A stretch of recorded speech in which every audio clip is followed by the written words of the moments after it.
আমার খুব ঘুম পেয়েছে। আমাকে একবার তোর কোলে মাথা রেখে ঘুমাতে দিবি? আমি জানি তোর কোলে মাথা রাখলে আমি কোনো এক রূপকথার দেশে হারিয়ে যাব, যেখানে তুই, আমি আর আমাদের স্বপ্নগুলো থাকবে, যেখানে চাঁদের আলোয় গোটা শহরটা আলোকিত হয়ে যাবে, আর আমাদের না পাওয়া ইচ্ছেগুলো আবারও পূরণ হওয়ার স্বপ্ন দেখবে। আমাকে একবার তোর কোলে মাথা রেখে ঘুমাতে দিবি?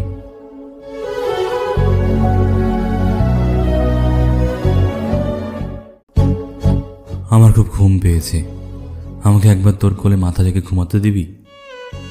আমি জানি তোর কোলে মাথা রাখলে আমি কোনো এক রূপকথার দেশে হারিয়ে যাব, যেখানে তুই, আমি আর আমাদের স্বপ্নগুলো থাকবে, যেখানে চাঁদের আলোয় গোটা শহরটা আলোকিত হয়ে যাবে, আর আমাদের না পাওয়া ইচ্ছেগুলো আবারও পূরণ হওয়ার স্বপ্ন দেখবে। আমাকে একবার তোর কোলে মাথা রেখে ঘুমাতে দিবি?